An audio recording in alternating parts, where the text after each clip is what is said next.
কামৰূপ জিলাত FFS নামেৰে এটা এপ্লিকেশ্যন মুকলি কৰিছে। FFSৰ সম্পূৰ্ণ নাম হৈছে ফ্ৰেমৱৰ্ক ফৰ ফাৰ্টিলাইজাৰ ছিল।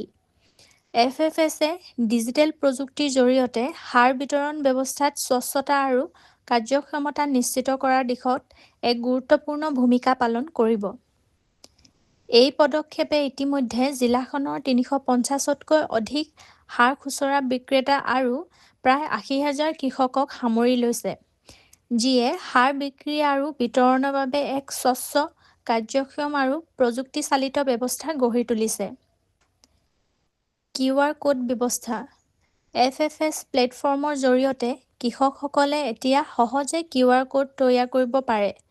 অনুষ্ঠানটোত এই ব্যৱস্থাৰ সহজতা প্ৰদৰ্শন কৰি QR কোড সক্ষম প্লেটফৰ্মৰ জৰিয়তে কৃষকসকলক ইউৰিয়া আৰু অন্যান্য সাৰ বিতৰণো কৰা হয়।